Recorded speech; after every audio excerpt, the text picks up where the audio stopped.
guys. So today we have Aaron Axelman and Sam Eilertson, who directed the incredible documentary Israelism. I actually got in touch with Aaron in like August or September this year. Having been advocates for Palestine since we were little and living in LA, Haze and I have felt so much allyship within the growing Jewish community working to dismantle the conflation of the government of Israel and the religion of Judaism. And when I came across the trailer for this movie on Instagram, I was like, wow, this is such a necessary tool in understanding the relationship the Jewish community has with Israel. What struck me in the movie is that growing up, the way your main character Simone learns about the situation in Palestine, if at all, is only in terms of defending the lies about Israel that people are spreading and telling people the quote unquote truth, only seeing Palestinians as an obstacle to creating a Jewish homeland rather than a full fledged people with their own hopes and dreams. She grows up entrenched in Jewish culture, then she has her turning point when she gets to college, where she decides to really look into why some of her peers were advocating for Palestine and why she would feel so threatened by their advocacy. What moment, Aaron or Sam, prompted you to start questioning the narrative you were taught about Judaism and Israel? Like, was it one moment or was it a process? Yeah, this is a great question. And thank you both so much for having us. Such big fans of your work. And thank you for all you do, advocating for Palestinian human rights. Yeah, I'm Aaron. This is Sam. And the film is, very roughly based off my own story and certainly the story of my friends.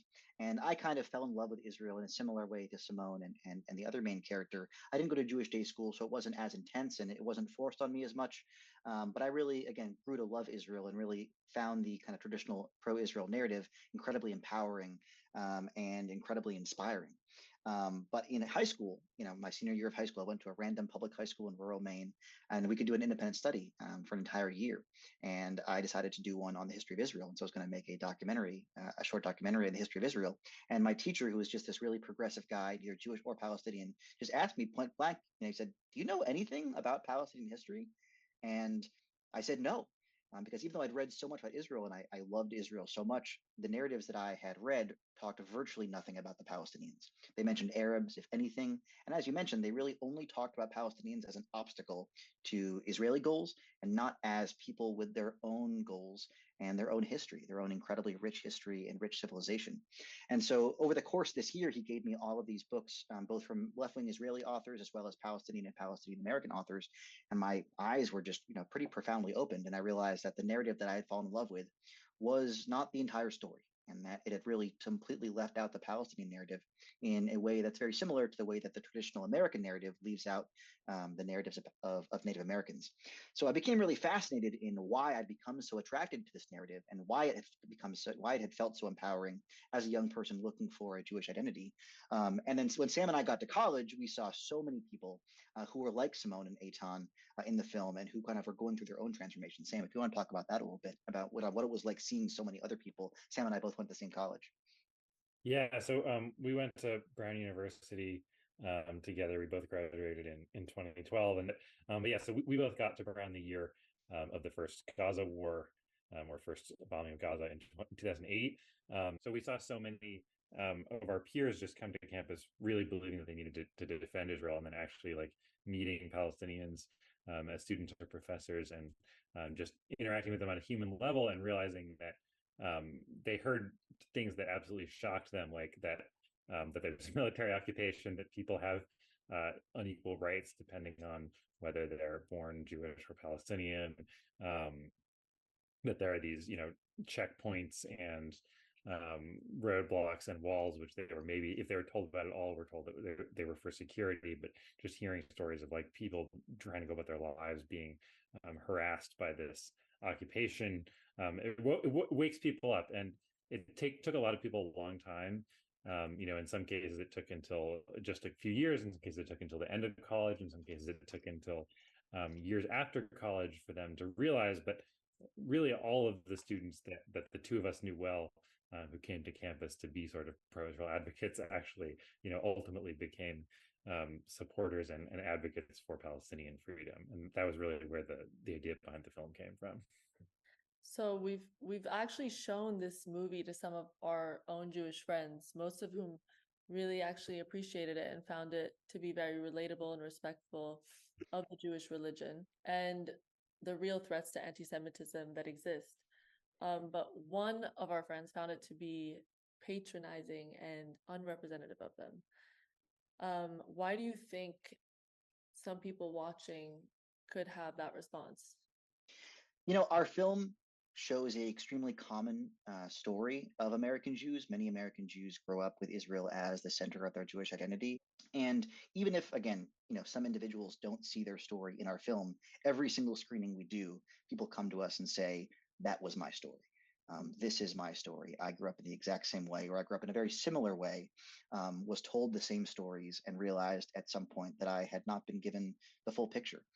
And so again, just because there is so much breadth and diversity in the American Jewish community, of course, we're not going to capture every story, but we feel that we do capture a very common story, and certainly an extremely common transformation as mass numbers of American Jews realize that Israel's actions do not align with our Jewish values, to the point where independent polling shows that 38% of Jews under 40 in America believe that Israel is committing the crime of apartheid.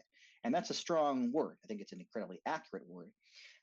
But 38% of young Jews, believe Israel's an apartheid state. I'm guessing very few of them would have thought that they would be using that word when they were kids. We're told that Israel is this kind of magical, almost perfect place. So I think very few of us actually think we're going to be describing it using the word apartheid.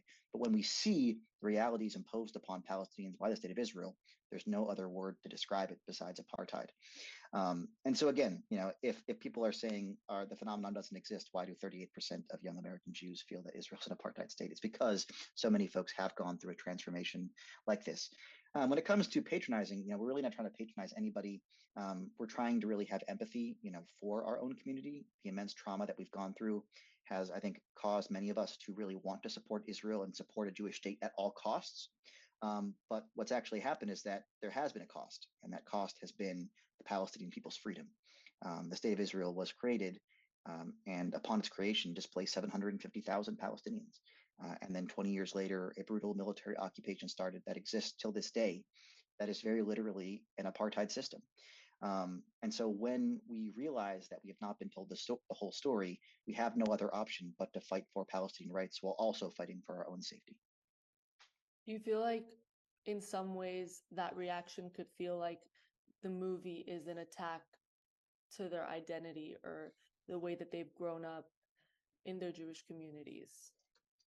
Yeah, totally. I mean, I think that really is a big part of what the movie is about, is the extent to which, and this is why we called the film Israelism, is the extent to which support for Israel has become a huge part of American Jewish identity, in some cases to the exclusion of many other parts of Judaism, and sort of used to create a secular identity that Jews can unite around. So, maybe you don't care, maybe you don't believe in God, or care about the Torah or anything, but that Israel and supporting Israel can be a sort of uniting factor within the Jewish community. It's so heartbreaking for so many young Jewish people when they realize that this idea that seems so beautiful to them, because if you completely omit the Palestinians from the narrative, you can construct a really beautiful, appealing narrative about Israel.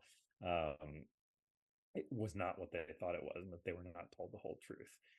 But I think that's very hard for people to hear and very hard for people to accept, and it often takes people a long time to come to terms with it. Yeah. And just to add on that a little bit, and again, there's a really fascinating history about how and why Israel came to play such a large role in American Jewish identity. And earlier cuts of our film were like 3.5 hours long and had huge historical sections on how and why. But then our producers were like, that's too boring. No one cares about that stuff. You got to focus on personal stories. So we decided to cut it out.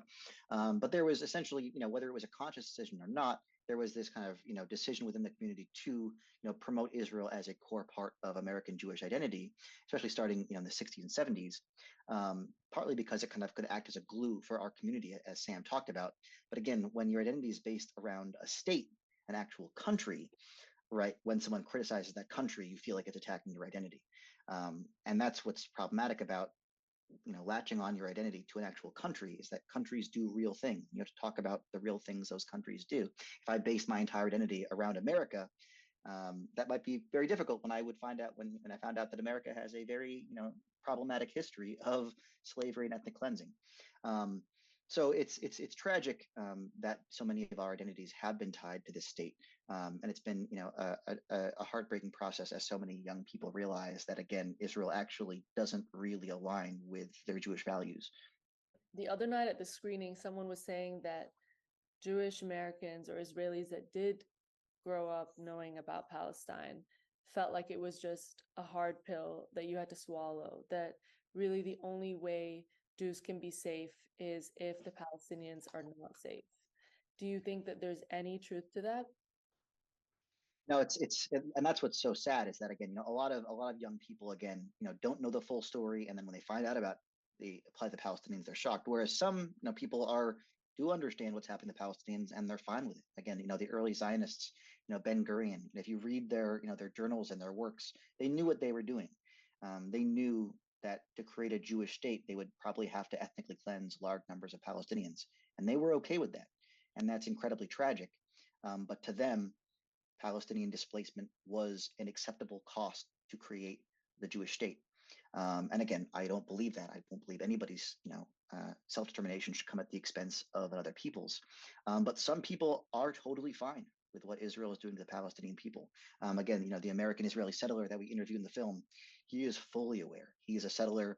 He very much understands how the apartheid system works. He just doesn't care. He truly believes this is their land. This is the Jewish people's land. What the West Bank they call Judea and Samaria, and they don't care. And that's even more disturbing. That's obviously much more disturbing because you recognize that you are oppressing other people, and you just say, meh, whatever. Our rights are more important than theirs. And again, many people in the Netanyahu government, right, openly, right there, they will deny that the Nakba existed, but then they'll call for a second Nakba, right? It's just so deeply, it's just so bizarre and so tragic. But hopefully, what our film can show is that Jews do need to be safe, but that our safety can't come at the expense of someone else. Because again, I think Simone said this in a Q&A we did recently. You know, if you treat people so inhumanely, they are going to react eventually. And again, so there's been this kind of theory that that the Netanyahu government has kind of helped perpetuate is that kind of ignore the Palestinians, push them into as small areas as you can, treat them like second-class citizens, and they'll just and essentially ignore them. But people don't behave that way. If you treat people inhumanely, they will react. And so actually treating Palestinians in inhumane ways does not make Jews safe, does not make Israelis safe in any way, because no one is going to live under apartheid forever willingly. Framing the issue as an Arabs versus Jews conflict or like a Muslims versus Jews conflict, whereas in the screening we were talking about how that's such a misleading and dangerous framework considering Christian Zionism and the rise of the evangelical Christian movement and their relation to Israel and how there are Palestinian Christians and how it's not this binary Muslims versus Jews thing. Yeah, the idea that this is a religious conflict and not a conflict about land it is very harmful because it makes it seem like it's much deeper than it is. And I think that extremists on both sides will promote this narrative. Obviously, like Netanyahu and settlers very much will promote this narrative. And I think it's very important to also say that that is the United States does not support Israel merely because of the American Jewish community. I think that we in the film very much talk about the importance of the American Jewish community speaking out because the American Jewish community can be used as a shield by the Israeli government. But there are other interests at play in America's relationship with Israel, including U.S. sort of imperialistic and geopolitical interests, are obviously play a huge role in why the United States has historically and continues to so one-sidedly support the Israeli government, as well as you mentioned, Christian Zionists do play a huge role, particularly within the Republican Party, in sort of fueling this support for Israel. And it was particularly upsetting to see Jewish groups that are pro-Israel embracing these Christian Zionists because, frankly, these people have very anti-Semitic ideas often, and are trying to live out this biblical fantasy, which ultimately ends in Jews either like converting to Christianity or going to hell, or some version of that. And the fact that there was this pro-Israel, pro-war rally held in Washington, D.C. a few weeks ago, in which they gave a platform to a Christian pastor who had made a remark in previous years that Hitler was like God's way of giving Israel back to the Jews, or something despicable like that. And yeah, it was disgusting to see that, especially at a rally where I don't believe any rabbis actually spoke. Yeah, and I think what's also dangerous about making it seem like it's such a simple, Arab versus Jew, or or Muslim versus Jew, is that it also makes it seem like all Jews support Israel, which is also not true, and in some ways anti-Semitic to assume that all Jews support the Israeli state. And I think it's important to note that the Zionist movement, was a political movement that began in the mid 1800s, and for a very long time it was a very small movement within the worldwide Jewish community, and that for a very large percentage of the past 150, 175 years, it was actually a minority movement. The majority of Jews throughout the world did not see it as the ideal solution to deal with anti-Semitism. There was the reckoning and the realization that Europe was not going to be a safe place for Jews to live, which ended up being very true. But the idea that the solution was to create essentially an ethno-state at the expense of other people who were already living there was not actually the mainstream idea for quite a long time. So it also makes that really basic, and simple binary makes it seem like, since that all Jews forever have supported Zionism, when that simply isn't the case, both historically and in the present moment. And I love how in the movie you highlight the way that these powerful lobbies and institutions the way that they talk about anti-Semitism isn't about protecting Jews, it's about protecting Israel. And how dangerous is that to the very real threat of anti-Semitism? Totally. No, and I think it's, one thing that hopefully our film, shows, is that anti-Zionism is not anti-Semitism, obviously. And as I talked about, for very large portions of the past hundreds of years, huge numbers of Jews were not Zionists. So if you say anti-Zionism is anti-Semitic, that means that large numbers of Jews throughout the past 175 years were anti-Semitic, which is obviously ridiculous. And almost no Palestinians that I know are Zionists, very understandably. So saying that anti-Zionism is anti-Semitism essentially says that all Palestinians are anti-Semitic, which is totally ridiculous. And it's deeply tragic that anti-Semitism is a very real thing. It's been a part of Western civilization for millennia at this point. Jews have been scapegoated countless times. Conspiracy theories about Jews and the othering of Jews and the hatred of Jews are a incredibly common part of especially European civilization. And Israel is only 75 years old, right? So criticizing Israel doesn't have anything to do with historic anti-Semitism at all, right? Israel is a country just like the United States. I can talk about real things that have happened in US history, like slavery, like the genocide of Native Americans. And people don't say that I'm anti-American. I'm just talking about actual things that have happened in American history. Similarly, I can talk, or I should be able to talk, about real things that have happened in Israeli history, including the Nakba, when 750,000 Palestinians were displaced and ethnically cleansed, and the occupation, which is a very real military occupation that's existed for over 56 years. Those are real things in Israeli history. So talking about them obviously isn't anti-Semitic, but oftentimes just for talking about those things, we are labeled anti-Semitic, which just shows that, again, a lot of the rhetoric around anti-Semitism is whether or not you're supportive of Israel, which is incredibly dangerous. At the same time, again, anyone can be anti-Semitic. There are, of course, some anti-Zionists who are anti-Semitic. You can take criticism of Israel or even hatred of Israel and extend it to all Jews. When you do that, that is anti-Semitic, of course. Looping or lumping all Jews in with anything is anti-Semitic. So anybody can be anti-Semitic, and it's critical to call out anti-Semitism wherever we see it.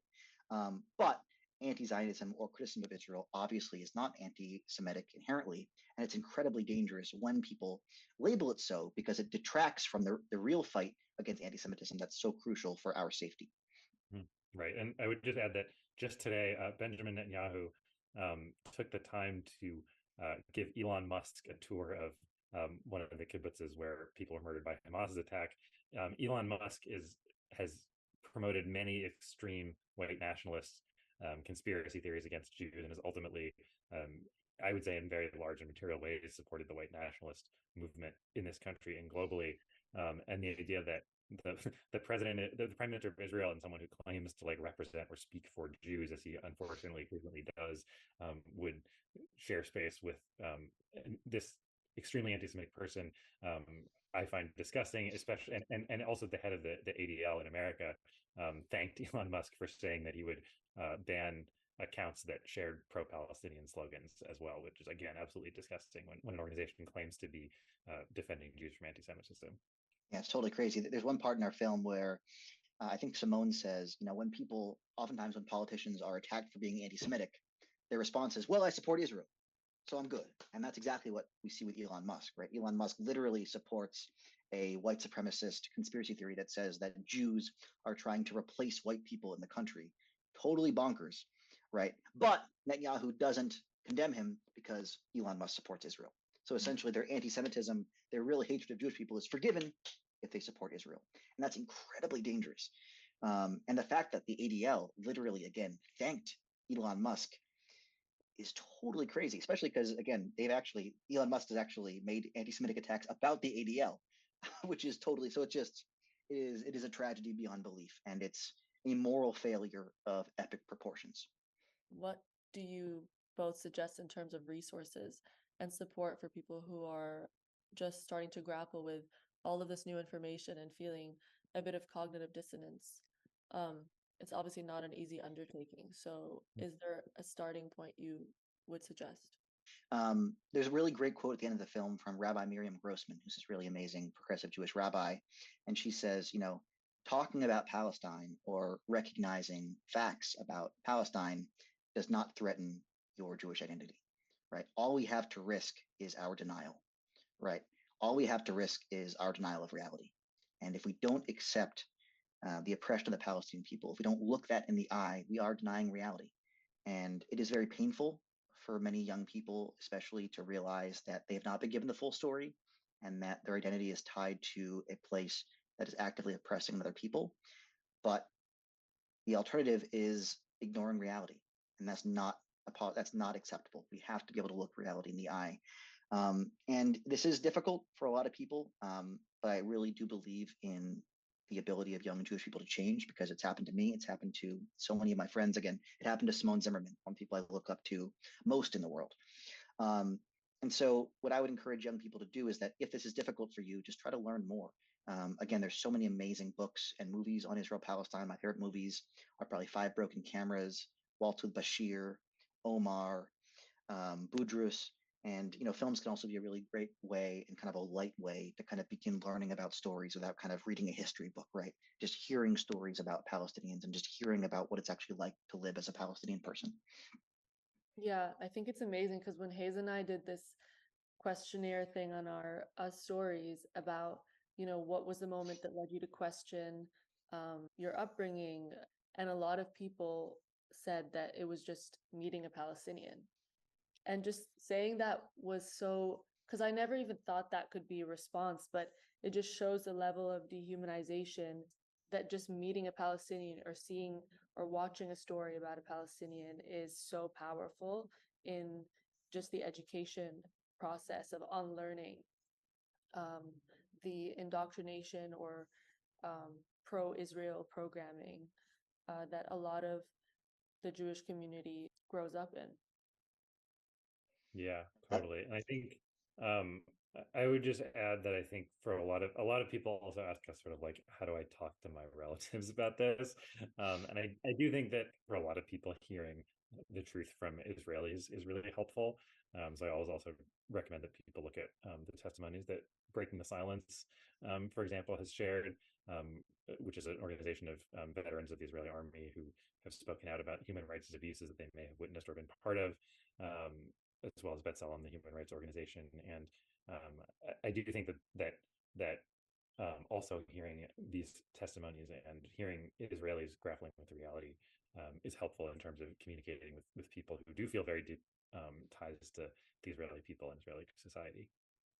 Well, that's all we have time for today. And I just want to thank you both so much for your time. I know this movie took 7 years to make, and it wasn't an easy feat, but you did it. And it's finally here to share with the world. And I really hope everyone gets a chance to watch it. Thank you. Thank I'm you so deeply much. grateful to you guys. And again, as you talked about, again, many of my friends, what got them to change was literally just listening to really basic stories from Palestinians. And so you guys just telling your story and refusing to be silent and just talking about your humanity is changing people's minds. And I'm deeply grateful to you guys as well. I'm sure you guys are really busy doing all these interviews and being screenings. being the vanguard of this really important movement of American Jews who refuse to, weaponize Jewish to justify the subjugation and oppression of Palestinians. So thank you so much, and hopefully see you soon. Definitely. All right. Appreciate you both. Bye. Cool. Bye-bye. Bye.